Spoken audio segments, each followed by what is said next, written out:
La chiropraxie rencontre un succès grandissant auprès des sportifs, mais cette discipline présente-t-elle vraiment des intérêts pour les coureurs? Et si oui, quels sont ses bienfaits et ses limites? C'est ce que nous allons voir. Aujourd'hui, c'est parti. Dans la tête d'un coureur vous présente Body and Mind, un nouveau programme dédié au corps et à l'esprit. Chaque mois, un médecin du sport et une préparatrice mentale vous donnent toutes les clés pour améliorer votre santé et votre mental grâce à la course à pied.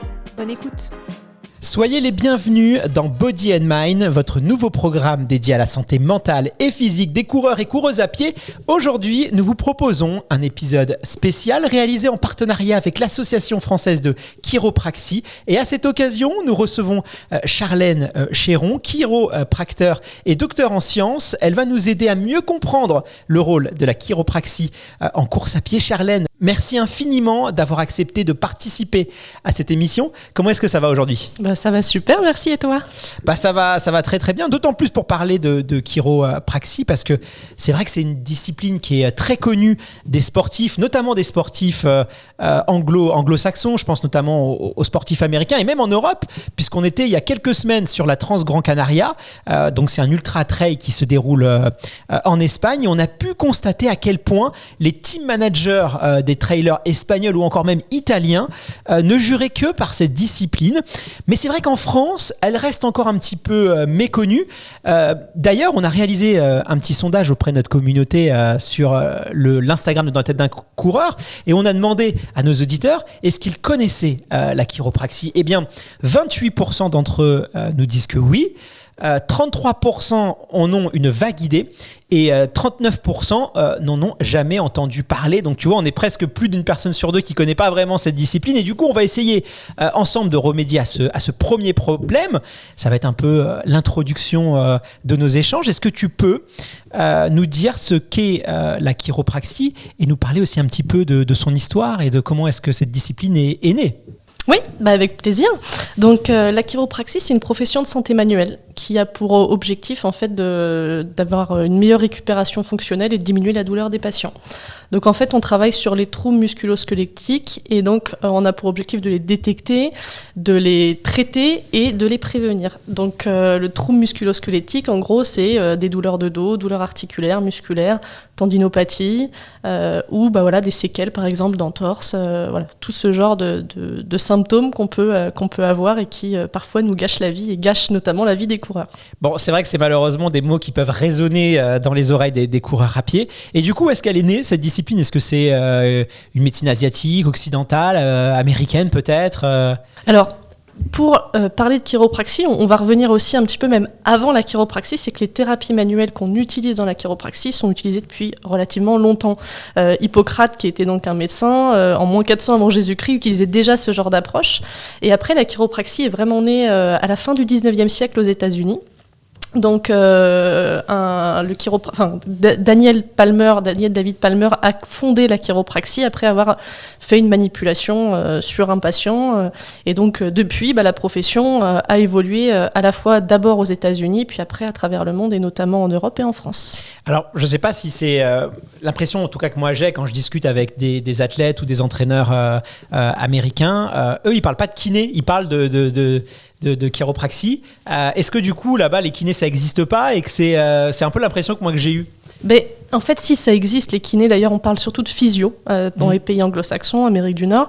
Mais c'est vrai que la plupart du temps, leur référence, c'est le chiro. C'est vraiment le chiro qui va après prendre les décisions et qui va après référer éventuellement vers le physio, alors qu'en France, on va vraiment d'abord sur le médecin et après vers le kiné. C'est plutôt le parcours de soins un peu classique. Alors en France, la chiropraxie est considérée comme une médecine non conventionnelle, ou plutôt une thérapie complémentaire, au même titre finalement que l'ostéopathie, l'hypnose thérapeutique ou encore l'acupuncture. Et justement, l'une des premières questions que l'on peut se poser quand on entend parler pour la première fois de la chiropraxie, c'est en quoi cette pratique elle est différente de l'ostéopathie ou encore de la kinésithérapie. J'imagine que beaucoup de gens doivent te poser cette question. En tout cas, nous, on nous l'a beaucoup posée. Est-ce que tu veux bien y répondre une fois pour toutes, en tout cas pour nos auditeurs ? Je vais faire au mieux. Alors, pour ce qui concerne les différences avec les kinés, il y a plusieurs différences qui sont retrouvées, mais après c'est vrai qu'il y a beaucoup d'objectifs communs. L'objectif commun, c'est d'aller vers une meilleure santé, et dans les objectifs et dans les moyens qu'on a, on utilise beaucoup les thérapies manuelles. Le kiné va vraiment être un grand spécialiste de la rééducation. Ça, c'est vraiment un de ses outils principaux, chose que nous, on pratique globalement moins. On pratique plus le côté thérapie manuelle. Et dans les différences qu'on a aussi en France, c'est que le kiné est remboursé par la sécurité sociale. Nous, on n'est pas remboursé par la sécurité sociale, mais on est thérapeute de première intention. C'est-à-dire que le médecin n'a pas besoin de passer par... le patient, n'a pas besoin de passer par son médecin pour venir nous consulter. Alors justement, beaucoup de coureurs consultent régulièrement des ostéos ou des kinés. Et en ce qui concerne la chiropraxie, quel est le moment idéal pour aller voir un chiropracticien ? Est-ce que c'est en prévention, en prévention des blessures ? Est-ce que c'est justement pour traiter une blessure ? Ou encore peut-être dans un objectif de performance, si on veut améliorer son amplitude, sa foulée par exemple ? Voilà, c'est la porte d'entrée finalement pour aller consulter un chiropracteur, c'est quoi ? En fait, le premier motif de consultation, c'est la douleur. Mais ce n'est pas uniquement ce qu'on prend en charge. On est là vraiment pour essayer de rétablir une meilleure dynamique fonctionnelle et donc permettre au corps finalement de développer moins de douleur, de récupérer plus rapidement. Donc je dirais que forcément quand il y a de la douleur, c'est d'autant plus pertinent, mais on peut aussi tout à fait intervenir pour éviter justement la survenue de celle-ci. Et justement, c'est quoi les examens que tu vas toi réaliser par exemple avec tes patients ? Comment se passe peut-être une séance type ? Est-ce que tu peux nous en dire un petit peu plus ? Parce que c'est vrai que souvent c'est un peu l'inconnu, c'est un peu d'ailleurs ce qui peut freiner les gens à aller voir un spécialiste ou une discipline qu'ils ne connaissent pas. Même l'ostéo, encore. Je sais qu'il y a des coureurs, alors peut-être pas forcément de ma génération, mais la génération d'avant, qui rechignent à aller voir un kiné ou un ostéo parce que finalement ils savent pas trop à quoi s'entendre et puis la lignée, ça fait peur l'inconnu. Et donc je suis sûr qu'il y a plein de gens qui connaissent des personnes qui veulent pas aller voir des professionnels de santé parce que justement il y a cette barrière là. Alors est-ce que tu peux nous expliquer un peu plus comment se déroule une séance et quel type d'examen tu vas pratiquer sur un coureur par exemple ? Oui, écoutez, la séance elle se déroule surtout en 3 étapes. Donc la première, c'est on prend le temps de discuter avec le patient concernant ce qui a motivé sa consultation, on fait un bilan sur les habitudes de vie, sur les objectifs qu'il veut atteindre aussi.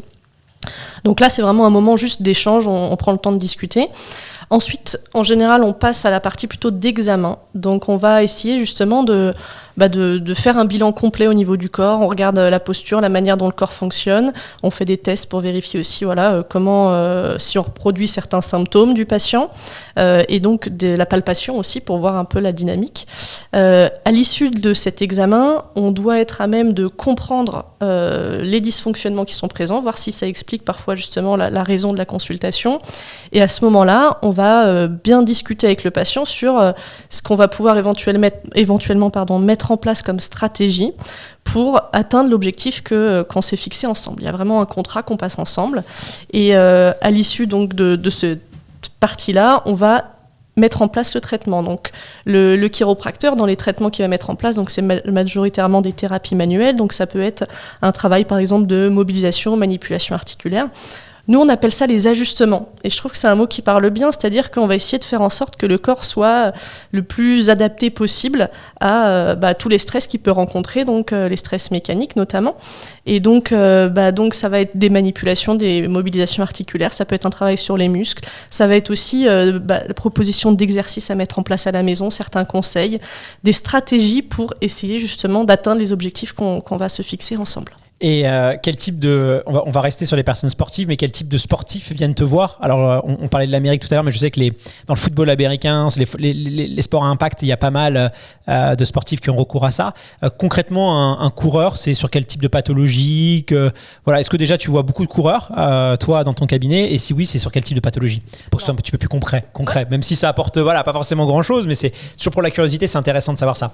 Mais souvent, les blessures au niveau, les motivations, c'est des douleurs souvent au niveau des jambes, des tendinopathies, des périostites, des dysfonctionnements articulaires. On sent qu'il y a une articulation qui est problématique lors de la course à pied, par exemple.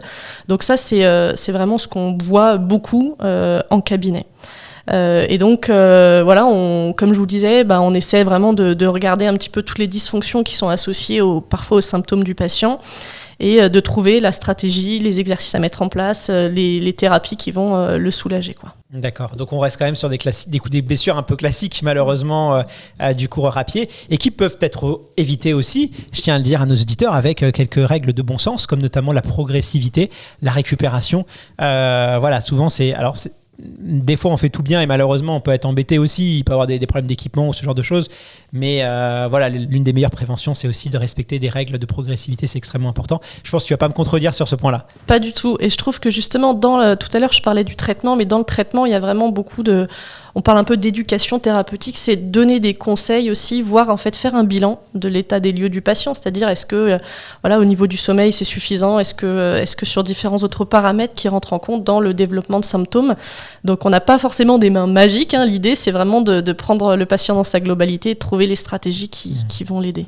Bon, c'est toujours embêtant d'avoir une petite périostite ou les tendinites, ça peut aussi gâcher la vie des coureurs à pied, donc en tout cas ça c'est des pathologies que tu as l'habitude de traiter, et rassure-moi, tu trouves des solutions et tu arrives à soigner tout le monde, parce que des fois quand on est blessé on a l'impression que le monde s'écroule sur nous.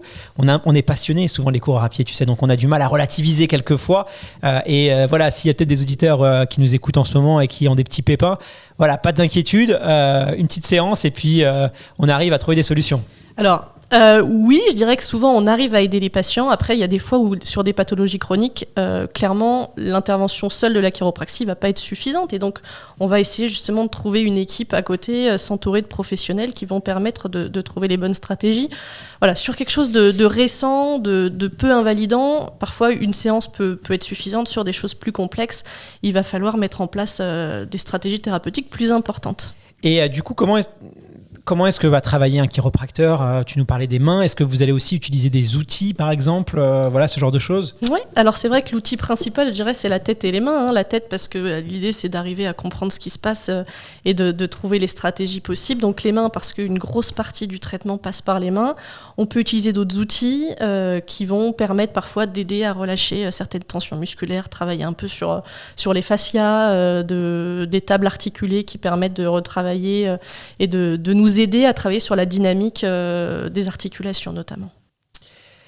Combien ça coûte une séance Alors tu nous as dit tout à l'heure que c'était pas forcément remboursé. Combien est-ce que ça coûte du coup une séance chez un chiropracteur et puis où est-ce qu'on peut trouver un professionnel ? Est-ce qu'on trouve facilement ? Parce que tu sais que malheureusement...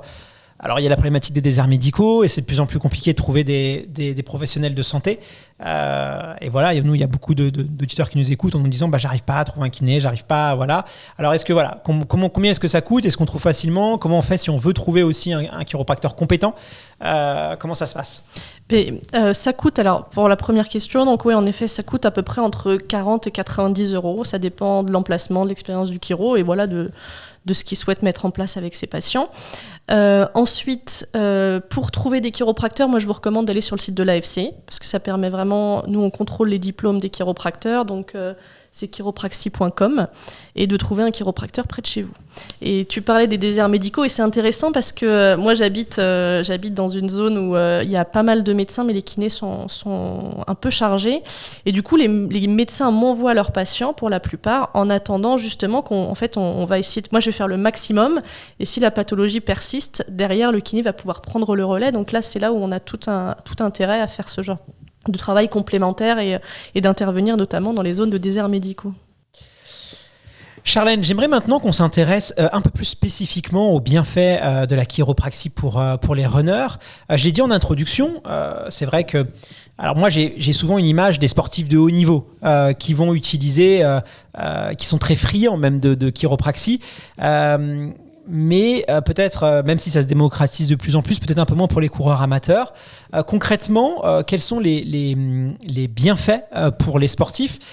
Moi, quand je me suis renseigné, et j'en parle notamment avec des entraîneurs, ils vont m'expliquer qu'ils vont avoir recours à ça plutôt pour avoir une meilleure amplitude de mouvement, pour gagner aussi en force, permettre aussi de réduire les douleurs qu'on peut avoir à l'entraînement.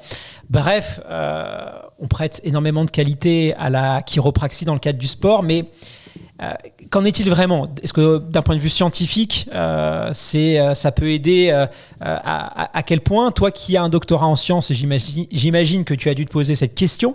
Voilà, d'un point de vue scientifique, parce que tu sais qu'on est quand même très attaché à même si moi je pars du principe qu'à partir du moment où quelque chose vous fait du bien, c'est l'essentiel, mais c'est quand même bien aussi d'avoir un regard scientifique sur ça.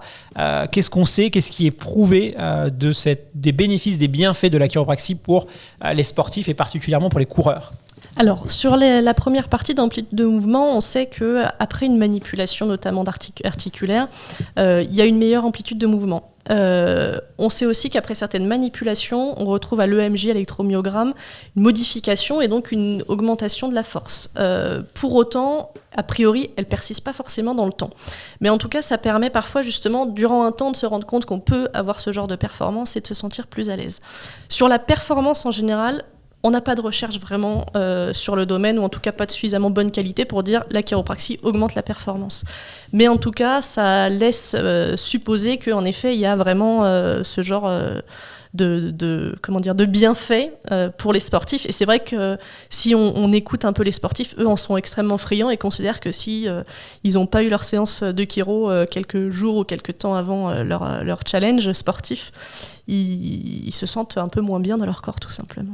Et du coup, est-ce que c'est quelque chose qui est réservé aux élites, ou les sportifs amateurs ont tout intérêt aussi à avoir cette petite attention pour leur corps ? Je dirais que déjà, les élites, en général, ils ont un super staff autour d'eux. Donc, ouais, c'est chouette, mais les sportifs amateurs, je pense c'est eux qui en ont peut-être le plus besoin pour justement essayer d'avoir cette éducation dont on parlait tout à l'heure, la mise en place de stratégies pour éviter éventuellement de se blesser ou pour retrouver plus de confort avant ou après les entraînements. Alors, parlons maintenant d'un sujet un peu moins sympathique, c'est la blessure. Et justement, alors, je vais revenir un peu aux coachs que moi je côtoie, mais je sais qu'il y en a pas mal qui recommandent aux athlètes des séances de chiropraxie pour améliorer le temps de guérison. Forcément, moi, ça fait un peu le tic sur moi quand j'entends ça. Est-ce que c'est un mythe ou est-ce que c'est une réalité ? Est-ce que vraiment on peut améliorer un peu favoriser le processus de guérison, donc gagner un petit peu de temps? Alors j'imagine que c'est dans des proportions peut-être un peu relatives, mais est-ce que vraiment ça peut avoir cet effet-là? On peut, sur une blessure où on sait qu'il n'y a pas grand-chose à faire si ce n'est du repos, est-ce que c'est quoi les limites, c'est quoi les bienfaits? Alors, sur les bienfaits au global, il y a pas mal d'études scientifiques qui montrent que ça permet quand même une récupération plus rapide. Alors après, c'est fait parfois sur des séquelles d'entorse, sur des tendinopathies. On ne connaît pas pour toutes les pathologies, mais en tout cas, ça laisse supposer que ça pourrait aider le patient à récupérer plus vite. Sur les limites, ça dépend vraiment de la lésion en question. C'est pour ça que sur tout ce qui est, ce que je disais tout à l'heure, les pathologies chroniques, il ne faut pas hésiter aussi à faire une approche pluridisciplinaire. Ouais, là, clairement, ça a vraiment un intérêt. Oui, c'est très intéressant. Et puis, c'est un peu la clé dans toutes les disciplines. C'est pas propre à la chiropraxie, c'est d'avoir cette approche pluridisciplinaire. C'est aussi sympa quand les praticiens peuvent aussi échanger, se parler entre eux, même si c'est pas forcément simple, mais quelquefois, la communication, essayer de justement, c'est un peu notre rôle, nous, en tant que patients, c'est de pouvoir coordonner, orchestrer un peu tout ça. Combien de temps dure justement quelqu'un qui vient de consulter pour une blessure en moyenne? Alors, c'est assez relatif, mais est-ce qu'il y a, une séance, ça peut suffire, ou c'est quand même en moyenne plutôt 4 à 5 séances? C'est la durée un peu d'un traitement pour une pathologie qui va aller de la périostite ou ce genre de choses assez classiques qu'on peut retrouver vraiment les 3 grands classiques de blessures. Je vais vous donner un exemple. Là, j'ai des patients qui préparent une course pour mai, donc ils sont venus tous les 3 pour justement faire un bilan. Donc les 2 premiers, c'était plus de la prévention, c'est-à-dire qu'ils ont eu une douleur qui est apparue au niveau de la hanche, donc ils sont venus le monsieur donc est venu me voir. Voilà, j'ai travaillé, il y avait des dysfonctionnements, il y avait une légère tendinopathie du moyen fessier, je lui ai donné des exercices à mettre en place. Lui, en une séance, je pense que ça va le faire. Sa compagne, elle pour le coup, elle n'avait pas vraiment de symptômes, mais quand on a discuté ensemble, elle m'a décrit une gêne au niveau d'un pied, on a travaillé là-dessus. Le pied, je lui ai donné pareil, des exercices. Ça commençait un peu à se transformer en tendinopathie. Donc là, c'est rapide et efficace. Ils m'ont envoyé un 3e coureur. Et lui, pour le coup, il a eu des gros symptômes, douleur au niveau du genou. On est en attente d'une radio. Moi, à l'examen, je retrouve beaucoup de choses avec un dysfonctionnement du genou, des choses comme ça. Et là, je pense que lui, on est parti sur probablement 3-4 consultations. Derrière, je pense qu'il fera de la kiné en complément. Et pour lui, l'objectif de course va peut-être être un peu plus complexe. Mais donc lui, ça va dépendre vraiment de la cause et l'objectif qu'il y a à atteindre, quoi. Bon, c'est quand même rassurant. J'aimerais qu'on parle maintenant du tapping. Alors, je ne sais pas si je le prononce bien, mais tu n'hésites pas à me reprendre si ce n'est pas le cas. Et la course à pied. Alors, le tapping, alors je vais imager. Tu vas nous expliquer ce que c'est, mais pour imager un peu, on voit beaucoup de coureurs. Alors, encore une fois, je vais reprendre ces coureurs américains, mais c'est souvent dans la presse américaine qu'on va voir ça. Des coureurs avec des espèces de bandelettes, comme du strap, en fait, des bandelettes de couleur, souvent à son couleur, qui sont collées un peu sur les parties du corps. Je pense qu'on a tous plus ou moins vu ça, nous, les coureurs à pied, ou même sur les marathons, on voit pas mal de coureurs avec avec ça. Et avant de parler de son intérêt ou pas, est-ce que tu peux nous expliquer justement ce qu'est le taping, si je le prononce bien déjà, et nous expliquer peut-être un petit peu plus de manière un peu plus détaillée que moi, c'est quoi cette spécificité-là dans la chiropraxie? Alors, donc le taping a été inventé par un chiropracteur, mais aujourd'hui, il y a plein d'autres thérapeutes qui l'utilisent. C'est des bandes, donc en effet, de couleurs qu'on pose, et en fonction de la manière dont on les pose, ça peut éventuellement présenter un intérêt différent. Donc des fois on va justement l'utiliser un peu comme du strap pour stabiliser une articulation, des fois plutôt on va considérer que ça peut aider un muscle à mieux fonctionner. Et donc, voilà, faut savoir aujourd'hui qu'il n'y a pas d'efficacité prouvée du tape. Il y a eu des études qui, a priori, aujourd'hui ne sont pas concluantes. Donc, voilà, c'est une stratégie qu'on peut utiliser si le patient, si le coureur se trouve vraiment soulagé. Pourquoi pas. Après, voilà, faut savoir que ça n'a pas d'efficacité prouvée aujourd'hui. Donc, c'est comme les étirements un peu. Pour certains, on va considérer que pour certains ça aide, pour d'autres moins. Donc à voir. Encore une fois, il faut essayer. Et puis si ça vous fait du bien, c'est l'essentiel. Je sais qu'il y a beaucoup de coureurs qui ont recours et qui me parlent de ça. On nous pose aussi beaucoup la question et je sais que voilà, il y en a. Ça semble faire quand même pas mal de bien à pas mal de coureurs. Donc voilà, il faut essayer et puis voir après si ça vous apporte un bénéfice ou pas. Et justement, alors ça c'est pas réservé qu'aux athlètes professionnel. J'ai l'impression qu'aujourd'hui le taping, ça c'est quand même beaucoup je parlais des marathons, c'est vrai que fut un temps on en voyait plutôt sur les coureurs élites. Aujourd'hui moi qui couvre des marathons, je le vois vraiment sur pas mal de coureurs justement qui veulent éviter des petits soucis ou qui veulent améliorer certaines choses, des petits réglages, qui utilisent ça. C'est vraiment quelque chose qui peut être utilisé par tous les coureurs. Oui, ça s'est démocratisé parce que voilà, certains en ont trouvé vraiment un bénéfice, un intérêt, et donc il y a de plus en plus de thérapeutes qui se sont formés à cette approche. Et puis voilà, moi je peux le tester de temps en temps avec mes patients, s'ils trouvent que ça les aide, on l'utilise pour aider un peu. J'aimerais maintenant qu'on parle d'un sujet qui, moi, m'intéresse beaucoup. C'est la chiropraxie dans le processus de récupération. Alors, et d'ailleurs, je passe un petit coucou à Fred, parce que Fred, évidemment, c'est notre ancien consultant qui est entraîneur aussi au Stade français d'athlétisme et qui, me parle beaucoup aussi de la chiropraxie et qui, je sais, dans ses prépas, par exemple, la prépa pour le 100 km de Millau qu'il a couru, je sais qu'il a beaucoup utilisé la chiropraxie en termes de récupération. D'ailleurs, on le retrouvera prochainement, je crois, avec son chiropraticien, puisqu'ils vont courir le Schneider Electric Marathon de Paris ensemble. J'espère qu'on aura l'occasion justement de pouvoir le recevoir. Voilà, Fred, lui, il est très friand de cette discipline. Je sais qu'il l'utilise beaucoup aussi dans tout ce qui est justement prévention des blessures, amélioration de la récupération.